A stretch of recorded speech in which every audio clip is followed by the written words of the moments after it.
my Unimog is ready for a big adventure to the North Cape in the top of Norway from Amsterdam.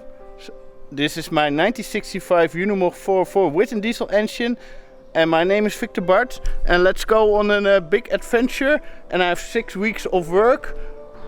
So here's a quick look inside of the camper. A bed, a seating area, kitchen, everything, fishing rods. So yeah, let's hit the road and explore the northern part of Europe.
So I'm now standing on the Afsluitdijk, and I'm right now on Breesand and this is one of the loneliest places in the Netherlands to live on.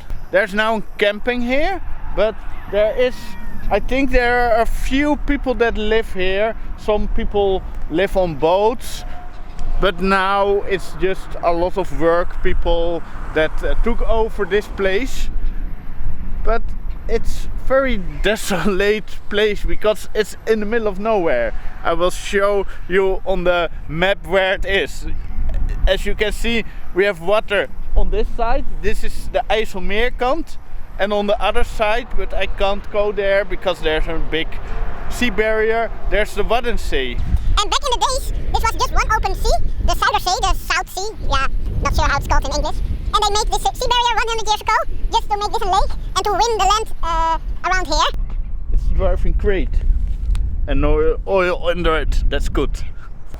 On the end of the Afsluitdijk, or the beginning from the other side, there's the fortress Kornwerdersand. And that was one of the places where the German army really took a beating. The Dutch army really fought back like lions there. It was a hell of a battle, and they only stopped fighting when the rest of the Netherlands already gave over. And they had support from a navy vessel with counter-artillery support. It's really interesting to read it up, the Battle of Kornwerdersand.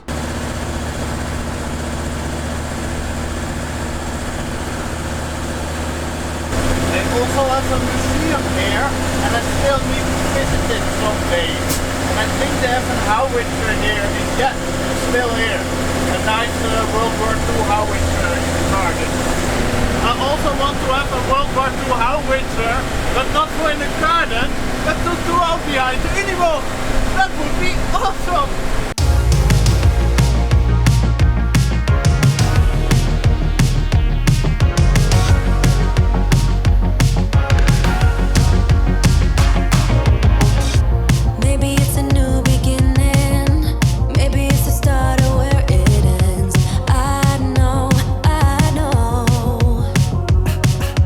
So I'm on my first stop that I actually planned, because this trip doesn't have really a planning. But I said to Alex, I will come to your house because he has something special.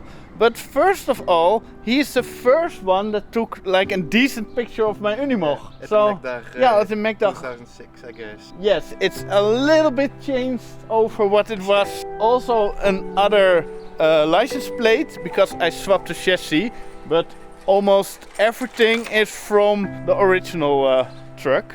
You have something special here in the neighborhood. It's we call it in Dutch the verdeelstation, an exchange station where people can. It's started out as a little library where you can leave your books and take books. With Christmas 2020, I thought well, you get Christmas gifts every year from your company, but most people throw that stuff away after a few weeks or months. And I put all the books out, and I said, yeah, put your stuff you don't need, put it in, and stuff you can use, get it out again. And that was a big success, and also a lot of poor people who couldn't afford their own food, they used it to get some food. And then I thought, well, I think this has a good purpose. So then yes. I had another few cabinets along with it, and now we have a verdeelstation. Everything we get donated, we put in, and there's always somebody who can use it. I have a Facebook page, Verdeelstation Kwarnium. Please check out his page. And the next Macdag, I will be there with the Unimog. Will you be on the Macdag to take a new picture? I'll try to be there. if I can, if I'm not abroad, then I will definitely visit the Macdag. Okay, then we can do a rematch of the first picture. Find the differences. Yeah. Well, a lot. I think you can make a list of 1,000 differences. Yeah.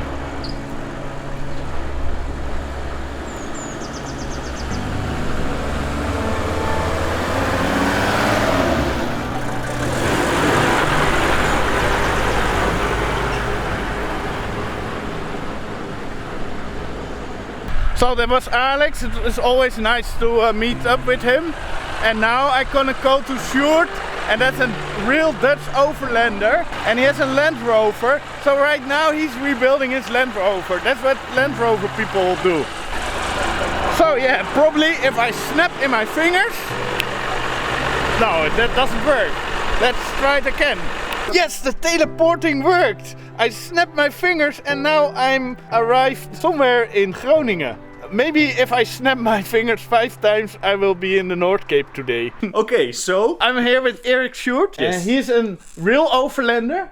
He already went on a trip with his Land Rover. Yep. And because he has a Land Rover, he's already rebuilding it. I'm already changing everything. Yeah. 'Cause that's what you do. When you buy a Land Rover Defender, you become an instant mechanic. My plan was to go from Turkey to Iran, then Pakistan, India, Nepal. That was the plan. And the plan already changed in Turkey because I wanted to go to Iran, but it was too cold. So I went to Iraq. And when I was in Iraq for, I think, 1 week, Corona happened. So eventually I stayed in Iraq for 4 months in lockdown. After that experience, I decided to go home. Yeah, I think Iran was not much better with lockdowns. No. Everything was closed. So first Iran closed the border, and then I was like, oh, this is not good. And then I think 1 day later, Turkey decided to close the border as well, and then you're, kind of stuck because there is no other option to go anywhere. And that's not a typical country to be stuck in. No, definitely not. But I have to say, I didn't see as much as I wanted to of Iraq.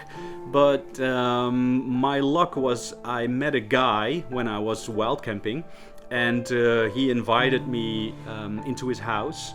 And I think like 2 or 3 days later, like the country really went into lockdown. So they let me stay there for 4 months. So I went back home and I rebuilt the Defender into an overland camper for the first world trip.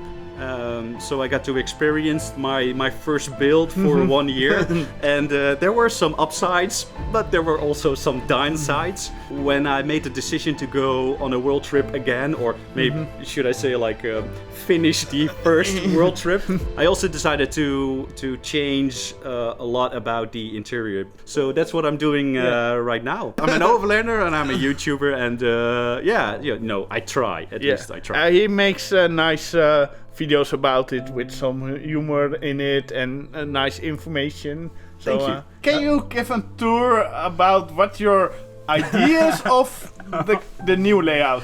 Well, as you can see, I have everything under control, and I think I'm going to leave, I don't know, next week. I haven't learned a lot from my first build because I thought it would be easy the second time, but it's not, and it's taking me a lot more time than I thought it would. But as I said, I have everything under control, but there are a couple of things I really want in the new build. For example, like a pretty big lounge area, because the mistake I made the first time during the first build is I built the bench, and so I was figuring out how big the bench should be. So I sat inside the car like this, and I was like, oh, this is big enough. This is not how you sit inside a car. But I was like, oh, this is perfect. So I was like, oh, it's somewhere over here. 35 centimeters or something. So the first bench was it was too short. So during the world trip, every time I sat on the bench like this, like in the original build, and my butt started to hurt. This is the first part of the storage, because I'm gonna build more storage over here. But these compartments each are 20 liters. So that's enough beer. It's some beer and boxer shorts and a toothbrush. That's all you need for an overlanding trip. So these are 3 storage boxes I'm gonna build over here, and this is part of the bed.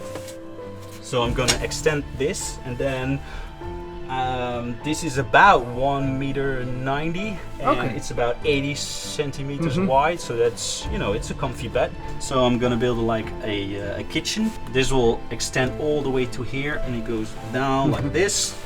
And so this is going to be like the kitchen area and also more storage. And there's going to be a little sink over here. There's not a lot you need in the end.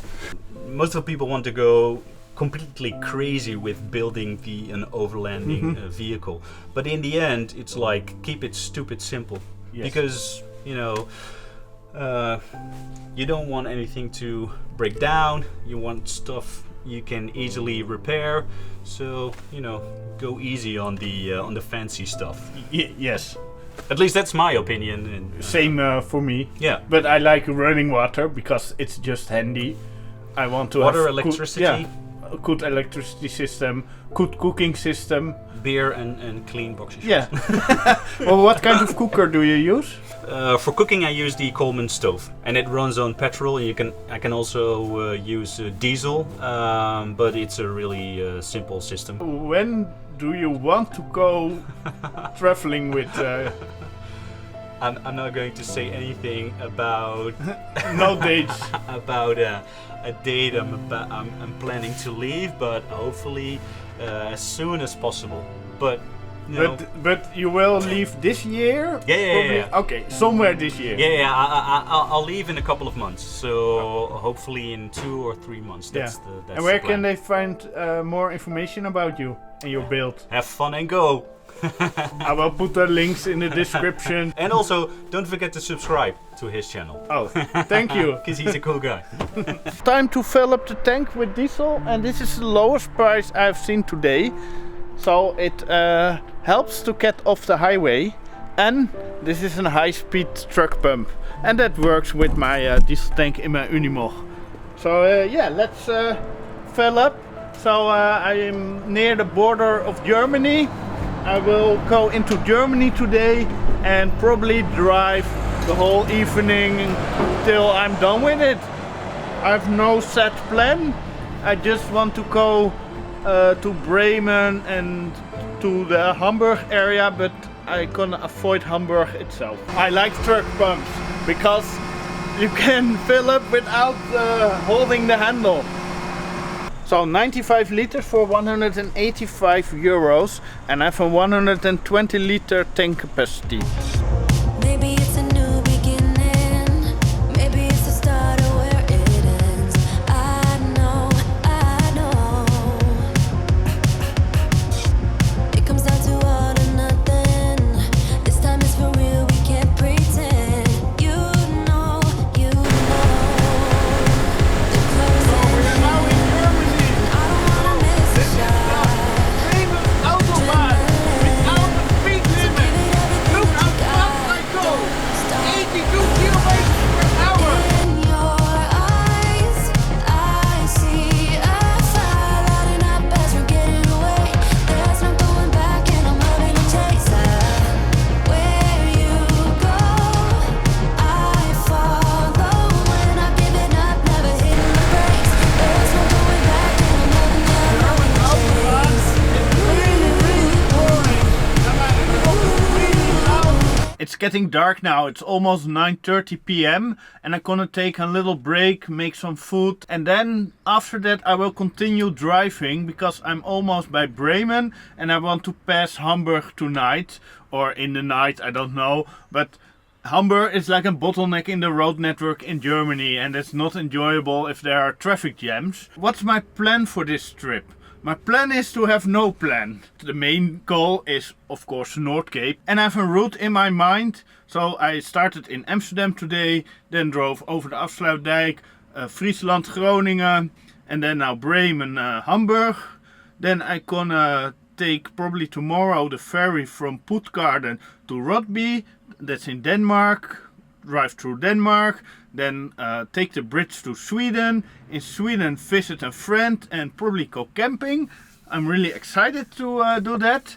And from there I will go to Oslo, visit friends, then go to Trondheim. Above Trondheim there's Simon from Landrover Drive. I'm gonna try to meet up with him. Then I will go near the coast up. Take the ferry to the Lofoten, explore the Lofoten, explore the island Senja, and then go to the North Cape. But the nice thing is I didn't book anything, so I have no set times that I need to be somewhere. So I can just go where I want, stay a day on a place if I want. So I have the full freedom to go where I want in this 6 weeks. And I really enjoyed today meeting up with Alex and Erik-Sjoerd. It's more important to show people in the vlogs than the boring roads in the Netherlands and Germany. I think in Sweden and Norway the roads will be much more pretty, so I will include of course road stuff, but the people that I meet is also really important. I'm gonna make some dinner, but first of all I have a very important package that got in last minute, and there's something really important inside. A live unboxing in the video. There's a mirror inside. Oh, this feels like just a plastic mirror, but it is good to self-reflect on a trip like this. So I bought a mirror for €2. And the most important thing is this thing. There's a temperature meter for inside and outside. Because on the North Cape, right now it's -2 Celsius and snowing. And there's a sensor here. So I can just drill a hole in the floor and put the sensor in. And this one also has a sensor to measure the temperature inside. Okay, it's now 13.9 degrees Celsius in my box. So I bought 2 dinner plates, 2 cups for breakfast cereals or soup, and 2 cups for coffee. So yeah, it's not the most pretty color, but it works and it can't break. So I'm probably gonna end this video right now because it will be dark on the highway, so it's not that interesting. If you like to support my trip to the North Cape, I have a coffee page where you can make a donation or make a PayPal donation. And thanks for watching.